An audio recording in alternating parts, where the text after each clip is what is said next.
aktivitas perkotaan maupun perdesaan ataupun ruang yang lainnya itu tidak luput dari orang miskin sebetulnya.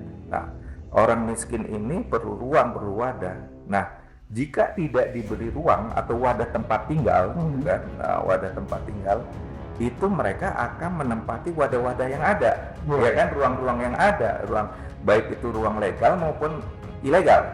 Nah, dalam satu keluarga itu 3 kali 4 gitu, ya. Malah ada yang 2 kali 3 Pak Gun.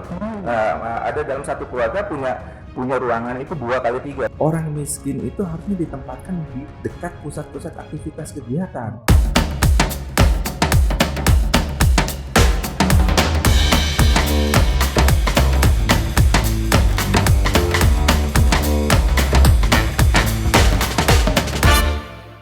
Assalamualaikum warahmatullahi wabarakatuh. Sobat Freedom Talk, berjumpa kembali bersama saya Cahya Gunawan. Kali ini kita akan membincangkan tentang perencanaan kota. Di hadapan saya sudah hadir seorang tamu. Beliau adalah ahli kebijakan publik perkotaan bernama Eko Teguh Pratama. Assalamualaikum Pak Eko. Waalaikumsalam Pak Gun. Apa kabar Pak? Alhamdulillah. Ya, beliau ini Pak Eko ini adalah owner dari PT Eko Spasilundo dan Pangrencana Pratama. Jadi Pak Eko ini banyak mengerjakan proyek-proyek penataan lingkungan kumuh di berbagai kota di Indonesia. Nah, tentu saja kalau kita berbicara tentang kawasan kumuh, kita juga berbicara tentang kemiskinan di perkotaan. Jadi namanya kemiskinan itu adalah seumur hidup manusia akan selalu ada. Nah, tingkat kemiskinan itu tergantung dari kebijakan pemerintah dalam mengurangi kemiskinan. Pak Eko, bagaimana pengalaman Pak Eko menangani kawasan-kawasan kumuh, terutama di ibu kota Jakarta selama ini? Betul tadi kata Pak Gun bahwa kemiskinan itu tidak akan hilang. Iya. Di negara maju juga ada kemiskinan. Di Jepang sendiri juga ada kemiskinan. Terus di di Singapura juga ada kemiskinan kalau di Asia Tenggara. Jadi kemiskinan itu tidak lepas dan prinsipnya selalu ada. Cuman bagaimana kemiskinan itu kita minimalisir, kita tata, kita bungkus supaya nilai-nilai kelayakan mereka hidup itu bisa terpenuhi ya gitu. Nah, tadi kembali lagi ke pertanyaan Pak Gun ya, bagaimana mengatasi kemiskinan gitu ya. Nah, saya bicara mungkin ke dalam suatu wadah ruang ya. Kemiskinan itu kalau didefinisikan adalah mulai dari aspek ketidakberdayaan ya. Ketidakberdayaan baik itu aspek dari pendapatan maupun keberdayaan terhadap segala akses. Baik itu akses pendidikan dan kesehatan. Nah, kalau berdasarkan regulasi ya, dalam hal ini Kemendagri, definisi kemiskinan itu didefinisikan bahwa seseorang itu dikatakan miskin jika pendapatannya kurang dari $1 dalam sehari. Berarti kalau $1 itu 15 ribu lah kurang lebih. Kalau 15 ribu dalam sebulan berarti penghasilannya kurang lebih 300 sekian ya, kalau kali 30. Dan kalau dalam satu keluarga ya katakan keluarga itu 4, maka kurang lebih 3 kali 12 1.500.000-an kurang lebih. Nah itu dari segi spending ya, pengeluaran dia gitu kan. Nah terus dari segi ketidakberdayaannya bisa dilihat dari akses pendidikan gitu kan, akses pendidikan dan akses kesehatan dan akses terhadap perumahan. Rumah mereka ditempatkan. Nah, bagaimana menatakan ini kalau kita bicara kasus gitu, kasus sebetulnya sebetulnya banyak di Indonesia ini kasus kemiskinan itu banyak ya. Ada tidak hanya di Jakarta, hampir semua pelosok kota juga itu ada dan hampir di pedesaan juga itu ada kemiskinannya Pak Gun, jadi nggak lepas kemiskinan itu. Nah, kita kasus Jakarta ya, Jakarta kalau kita lihat kasus Jakarta itu kemiskinan itu satu dilihat dari ketidakberdayaan dari bermukim.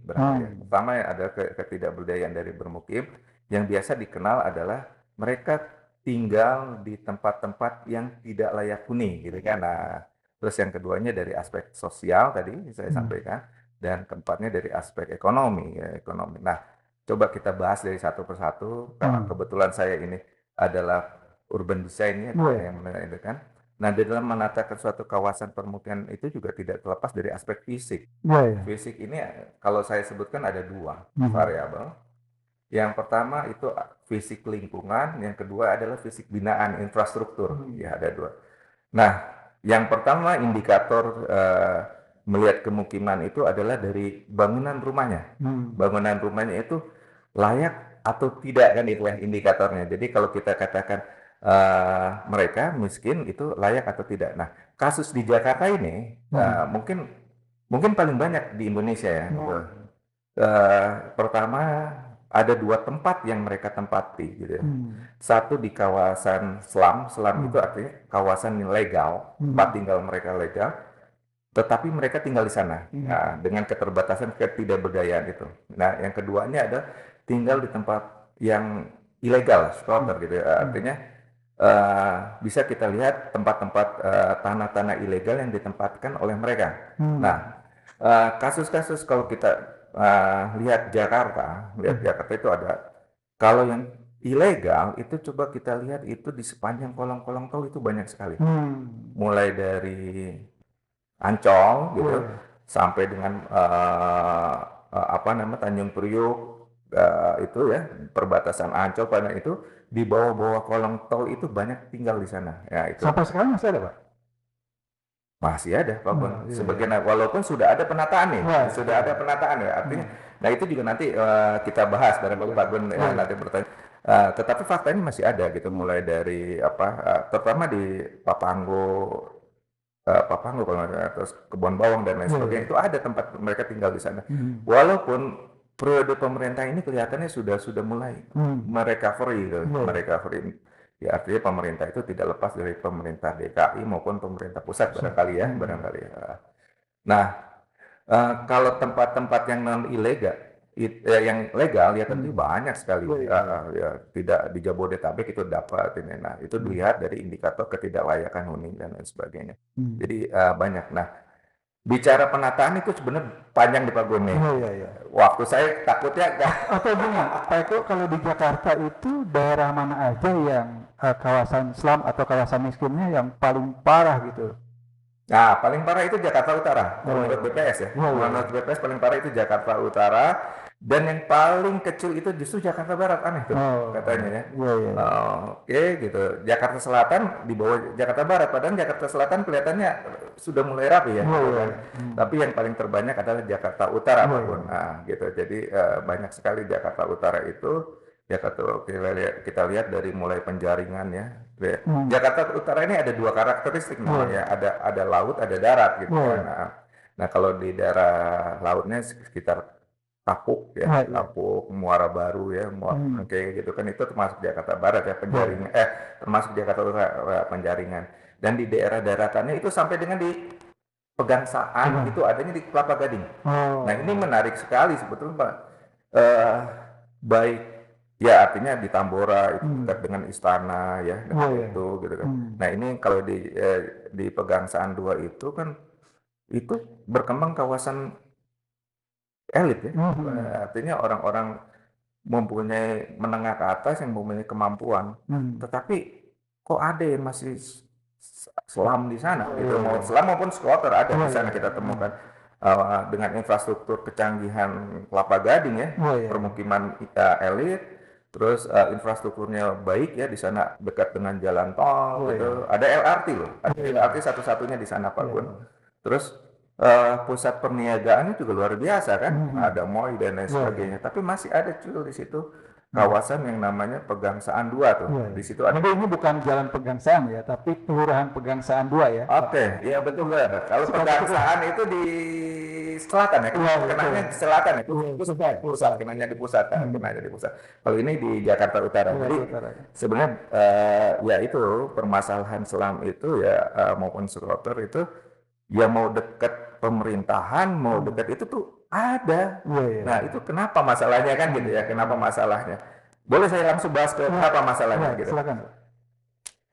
Pertama, bahwa prinsipnya kembali lagi ke kemiskinan. Ya maaf, saya agak lugas bicara ini supaya ini orang miskin itu tetap harus memiliki ruang, wadah. Nah, ini yang kadang-kadang terlupakan nih sama pemerintah gitu. Jadi aktivitas perkotaan maupun perdesaan ataupun ruang yang lainnya itu tidak luput dari orang miskin sebetulnya. Nah, orang miskin ini perlu ruang, perlu wadah. Nah, jika tidak diberi ruang atau wadah tempat tinggal, wadah tempat tinggal, itu mereka akan menempati wadah-wadah yang ada, ya kan, ruang-ruang yang ada, baik itu ruang legal maupun ilegal. Nah, kalau ilegalnya tadi di kolong-kolong tol gitu kan. Nah, tapi kalau yang legal itu karena ruangnya terbatas, bertambah terus, sehingga kawasan pemukiman itu menjadi padat. Kepadatan ini juga adalah salah satu indikator dari penilaian kemiskinan. Nah, karena ruangnya kan terbatas, Jakarta itu terbatas, semakin padat, seperti itu, sehingga sering kita temukan dalam satu rumah itu bisa ditempati 4 sampai dengan 4 kakak ya. 4 kakak tuh jadi ada anak, ada lain sebagainya, ada kakak, ada itu di ruang yang kurang dari 60 meter persegi. Artinya seruangan ini katakanlah 21 meter persegi, di situ ada satu rumah, ada itu ditempati oleh lebih dari 15 orang. Nah, itu kan juga jadi masalah. Kenapa mereka itu? Ya karena itu diberi ruangnya cuma terbatas gitu ya. Nah, itu tinggal di situ ada nenek, kakek, cucu dan lain sebagainya gitu. Malah ada yang untuk tidur itu bergantian. Jadi dia tidur hari ini malam ini tidur, gantian anaknya di luar dan lain sebagainya, atau ada yang begadang. Nah, terus bagaimana ininya tempat memasak gitu. Dan mereka masak pakai gang di jalan itu, di luar. Kan cara mereka masak itu di luar akhirnya. Terus bagaimana kan tanahnya kecil ya, artinya 3x4 ya, dalam satu kamar, dalam satu keluarga itu 3x4 gitu ya. Malah ada yang 2x3 Pak Gun. Ada dalam satu keluarga punya ruangan itu 2x3. Kalau 2x3 itu ya kalau permakaman mungkin 3 makam ya. 3 makam, tapi ini dipakai tempat tinggal. Nah, itu akhirnya kebayang di mana ditaruh WC-nya, di mana taruh dapurnya. Kalau ada WC, ada dapur nggak kebagian gitu. Nah, akhirnya dampaknya ya dapurnya ditaruh itu, dari dapur bagaimana ngejemurnya gitu. Akhirnya itu menggunakan ruang-ruang publik. Ya, ruang-ruang publik itu ya jalan gang sempit gitu kan, dipakai WC, terus dipakai tempat jemuran, dipakai tempat naruh gerobak dia gitu kan. Nah, akhirnya aksesibilitas itu terganggu. WC, karena dia nggak punya WC, akhirnya menggunakan ruang-ruang publik, supaya buang kotorannya ke sungai dan lain sebagainya. Sehingga dampaknya kan terjadi pencemaran dan lain sebagainya gitu kan. Nah, itu yang memang menjadi PR kita. Nah, tadi saya sampaikan pada prinsipnya orang miskin itu perlu ruang, tapi ini kadang-kadang luput Pak Gun. Luput Pak Gun. Sebetulnya secara teori ya, kalau di dalam perencanaan perkotaan itu, teori itu ada 2 konsep. Konsep itu menata kawasan, bagaimana kawasan itu yang konsentrik, sektoral maupun multifunksional. Ketiga teori ini pada prinsipnya itu menempatkan permukiman untuk orang miskin ke bawah itu dekat dengan aktivitas perkotaan. Nah, jadi memang harus diberikan ruang. Nah, tetapi kita luput kadang-kadang orang miskin ini tidak diberikan ruang. Jadi ruangnya terbatas, yang ilegal tadi menjadi lebih padat gitu kan. Nah, terus dengan tidak itu maka dia menempatkan ruang-ruang yang masuk gitu. Kalau air itu masuk aja ke kolong-kolong mana gitu kan, untuk mencari ruang gitu. Nah, sehingga dia menempatkan di situ gitu kan. Ya, jadi akhirnya terbentuklah kawasan yang padat gitu, slum dan squatter gitu kan. Nah, ini treatmentnya sebenarnya kalau pemerintah daerah itu ada ya, artinya ada 3 pola penanganannya Pak. Secara regulasi ada, secara regulasi, tapi implementasinya memang kadang agak dia bukan lambat ya, artinya ya boleh dikatakan agak lambat lah, boleh dikatakan. Jadi secara regulasi bagaimana orang-orang miskin itu ditempatkan ke dalam suatu ruang, yang pertama adalah melakukan pemugaran.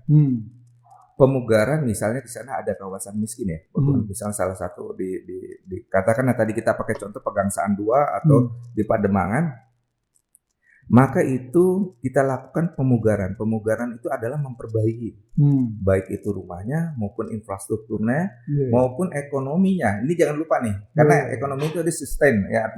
Kalau kita perbaiki fisik tapi ekonominya enggak, ya juga ini jadi timbul masalah. Terus yang kedua adalah sosial budayanya, ya artinya keguyuban mereka, kriminalitas bisa tertangani, faktor kesehatan tertangani dan pendidikan. Nah itu yang pertama ada treatmentnya adalah pemugaran Pak Gun. Yang keduanya adalah peremajaan dan relokasi. Nah peremajaan dan relokasi ini beda-bedanya seperti ini. Kalau peremajaan itu artinya memang lokasi tetap di situ, tetap di situ, orang yang tinggal di situ. Tapi infrastrukturnya diperbaiki. Nah, contohnya di kalau Jakarta Utara itu udah ada ya, periode gubernur yang lalu itu Kampung Akuarium itu, masalah Kampung Akuarium. Nah itu diperbaiki, direlokasi, dikonsolidasi lahan, kan lahannya terbatas. Lahan land itu tanah itu secara horizon itu terbatas. Tapi secara vertikal unlimited Pak Gun, ya kan? Secara vertikal batasnya langit Pak. Batasnya langit, ya kan, betul. Nah, ketinggian itu kan bisa dimanfaatkan, walaupun lahannya terbatas. Tadi misalnya kepadatannya 2x3 itu ditempati oleh misalnya 4 orang, ya. Kita mau luaskan ya, kalau ke samping udah nggak bisa, tapi ke atas bisa. Nah itu diadakan namanya konsolidasi lahan, sehingga pembangunannya secara vertikal. Kalau vertikal unlimited tentunya. Nah, sehingga kepadatan itu dibangun suatu tower ya atau rusun ya. Kalau di Jepang itu public housing ya, Singapura gitu kan. Dibangun secara vertikal sehingga orang-orang itu masuk. Nah, lahan yang tadinya katakanlah 5 hektar yang biasa numpuk ya. Numpuk padat gitu, nggak ada space sama sekali, tidak ada ruang sekali, itu dari 5 hektar kita gunakan aja cuma 1 hektar, tapi vertikal. Yang 4 hektarnya adalah infrastruktur, kebutuhan ruang lainnya, seperti untuk ruang terbuka hijau, ruang bermain, ya kan, ruang pertemuan dan lain sebagainya gitu ya, yang sifatnya publik. Tapi untuk rumahnya itu cukup 1 hektar kita gunakan vertikal. Nah jadi kan itu lebih manusiawi ya, karena kebutuhan manusia itu tidak hanya untuk tempat tinggal, tapi sosialisasinya tadi perlu dibahas juga dalam menataan kemiskinan ini kan. Terus ekonominya juga perlu gitu kan, perlu digerakkan. Nah, jadi dibangun secara vertikal gitu kan. Nah, kalau misalnya seperti itu maka itu sifatnya peremajaan namanya Pak Gun. Peremajaan. Nah, misalnya seperti Kampung Akuarium itu ya yang mereka tinggal orang-orang yang lama juga gitu kan. Nah, kalau relokasi ya dipindahkan, pindah tempat gitu. Nah, cuman kadang-kadang suka luput nih pemerintah ini ya. Pindah tempat itu di tempat di luar jangkauan habit mereka. Artinya tempat dia bersosialisasi, tempat dia melakukan transaksi ekonomi gitu kan. Kalau jauh juga berarti kan memutus rantai mereka. Nah, kalau terlalu jauh juga nggak terlalu bagus gitu kan, karena memang ya tadi kembali lagi ke teori perencanaan bahwa orang miskin itu harusnya ditempatkan di dekat pusat-pusat aktivitas kegiatan, nggak bisa di luar gitu kan. Nah karena mereka itu harus dekat dengan aktivitas dalam rangka kosnya gitu kan, kosnya. Terus walaupun sebetulnya segi kenyamanan akan terganggu Pak Gun. Tapi buat orang-orang yang menengah ke atas itu bisa di periferinya, di pinggirnya gitu, di pinggirnya. Tapi kalau orang miskin itu ya artinya mereka itu butuh dengan transportasi murah gitu dan aktivitas lainnya. Nah, kalau yang orang menengah ke atas itu bisa lebih keluar. Nah, itu kalau lebih keluar biasanya lebih nyaman. Lebih nyaman. Pak Eko, ini kita kalau bicara tentang sumber terjadinya kemiskinan di masyarakat, itu tadi Pak Eko mengatakan antara lain akses terhadap pendidikan. Padahal sebenarnya kan untuk ini secara umum ya, untuk mengatasi kemiskinan maka mata rantainya harus diputus, terutama masalah pendidikan. Nah, apakah instrumen kebijakan pemerintah ini selama ini ya, yang Pak Eko sering melakukan kerjasama dengan sejumlah Pemda di Indonesia, apakah penanganan masalah kemiskinan itu sampai ke akarnya atau cuma tambal sulam, Pak Eko? Ini jujur ya? Iya. Karena freedom ya, Iya, harus freedom. bebas. Nah, itulah. Dalam menangani kemiskinan itu yang sulit adalah fungsi koordinasi. Oh. Fungsi koordinasi itu ya artinya supaya tidak tambal sulam ya Pak Ya, Gon. Jadi jangan ditimpakan oleh satu penanggung jawab sendiri. Baik itu misalnya di level pemerintah bahwa kemiskinan itu tanggung jawabnya dinas sosial. Padahal kemiskinan itu kita bicara kalau infrastruktur tentunya bisa tanggung jawab dinas perumahan tadi ya. Bisa tanggung jawab infrastrukturnya adalah PU gitu kan, bisa drainasenya juga PU dan lain sebagainya. Kalau misalnya ekonomi pemberdayaannya bisa, kalau dari pemerintahan itu ada namanya dinas atau yang sekarang dikenalnya perangkat daerah, organisasi perangkat daerah itu UMKM dalam memberdayakan, ya kan? Nah itu kan harus berkesinambungan. Nah, di dalam internal pemerintah ini fungsi koordinasi juga sulit. Nah, itu. Nah, tetapi urusan kemiskinan itu tidak hanya tanggung jawab pemerintah, Pak Gun. Ada lima yang mempunyai kontribusi untuk mengentaskan kemiskinan ini. Tadi yang pertama adalah pemerintah. Yang kedua juga Pak Gun nih.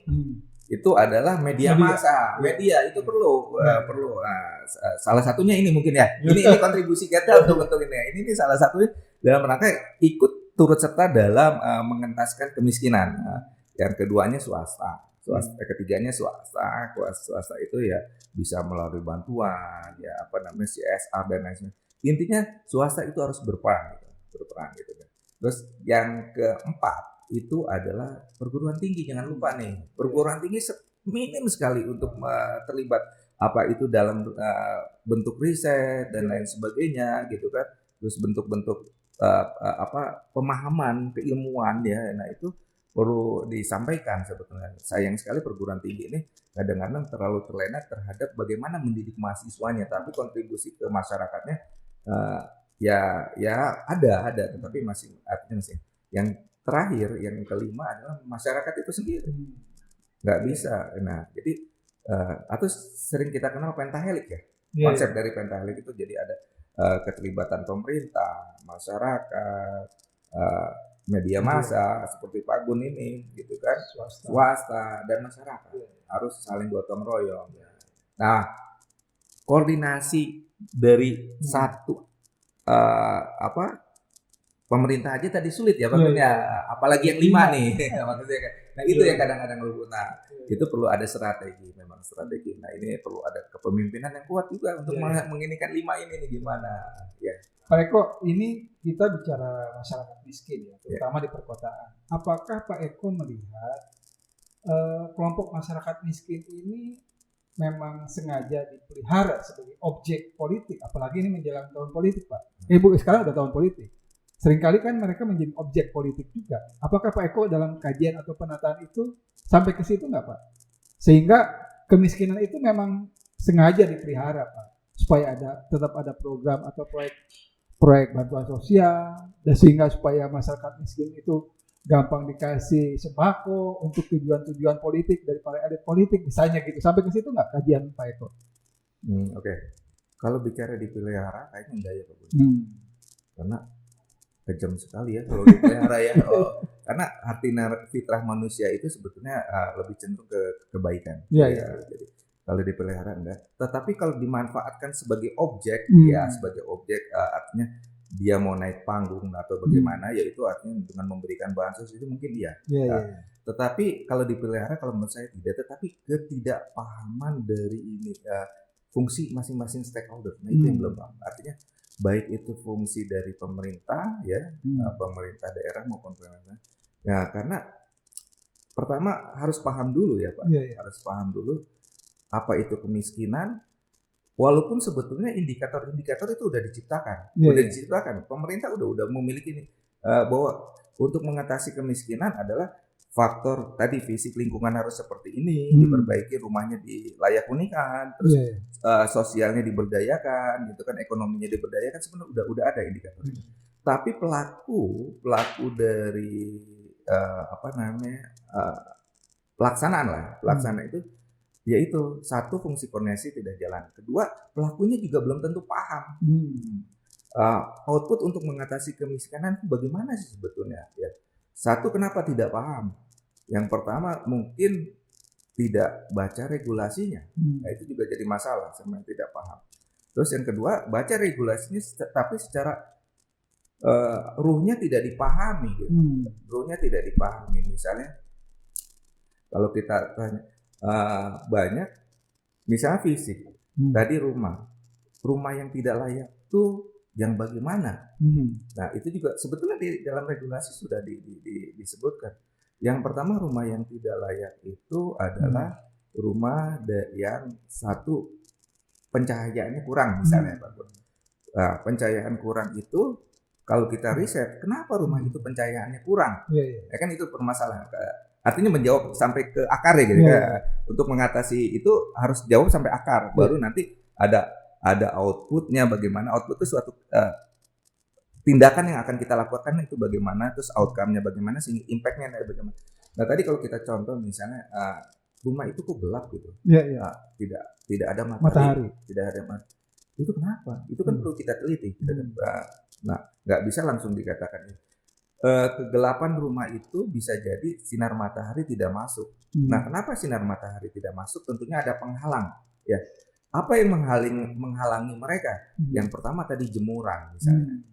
Ini jendelanya ada tapi di balik jendela dipakai jemuran, konsekuensinya tidak masuk.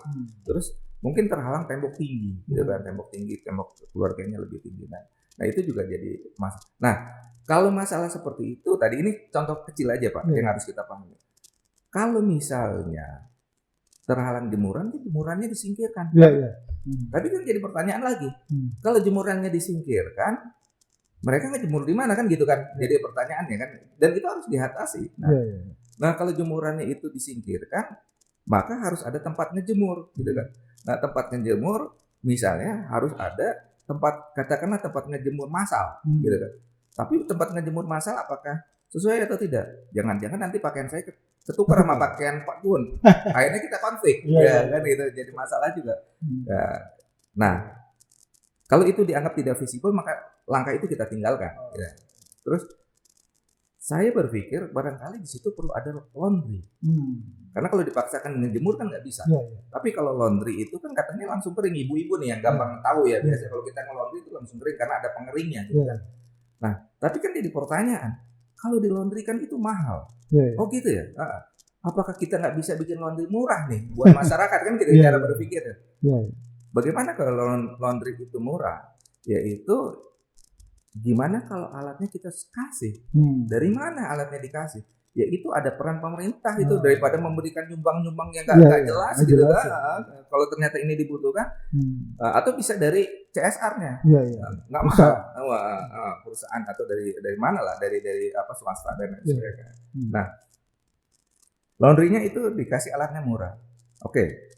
Adalah, nggak mahal ya, artinya nggak miliaran lah, untuk mengatasi itu nggak miliar.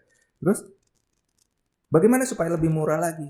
Listriknya dimurahin gitu, kan bisa disubsidi dari pemerintah. Biasanya area-area publik itu anggap ini kan untuk kepentingan publik, listriknya dimurahin gitu. Yang ketiganya, bagaimana supaya lebih murah? Airnya kan punya pemerintah daerah tuh, masa nggak mau ngasih kan gitu kan untuk lebih murah. Masjid aja kalau nggak salah lebih murah ya. Nah dari komponen itu maka bisa tercipta harga laundry murah. Dan ketiganya bisa diberdayakan tuh. Siapa? Ekonomi masyarakatnya di situ. Saya pernah tanya Pak Gun di satu tempat laundry, ada di situ tempat laundry, Mas, laundry di sini berapa sehari? 70 kilo Pak. Oh 70 kilo, full 70 kilo, iya 70 kilo. Nah Terus kalau lebih dari 70 kilo, oh saya nggak sanggup, alat saya nggak cukup katanya Iya. Pak Gun gitu kan. Oke, saya tertarik di situ. 70 kilo harga per kilo 7.000 katanya. Iya. 7.000 per 70 kilo berarti kan 140, Iya. 140. Ya kurang lebih 400.000 sampai Iya. dengan 500.000 sehari. Iya. Sehari. Nah, saya jadi tukang laundry aja nih. 400.000 kan nggak ini ya Pak Gun. Orang nyari tadi bicara kemiskinan orang sehari itu katanya 15.000 kan, Iya. $1. Ini 400.000 loh, sampai dengan 500.000 udah. Wah, berarti kan lebih ini kan. Nah, itu baru dikelola dengan kemampuan dia tidak bisa lebih dari 70. Padahal itu mungkin kalau kita kelola mungkin ribuan kilo dalam sehari kan. Ribuan kilo. Tetap satu masyarakatnya dibantu dicuci karena nggak ada lahan itu barangkali. Itu salah satu kasus aja Pak Gun ya. Banyak variabel lainnya. Baik Pak Eko, karena waktu juga, mudah-mudahan perbincangan kita tentang penataan kawasan kumuh dan kawasan miskin di perkotaan ini bisa membawa manfaat untuk masyarakat, bisa memberikan pencerahan untuk publik. Sekali lagi terima kasih Pak Eko. Demikian Sobat Freedom Talk, bincang kita dengan ahli desain urban Eko Teguh. Wabillahi taufiq wal hidayah. Wassalamualaikum warahmatullahi wabarakatuh.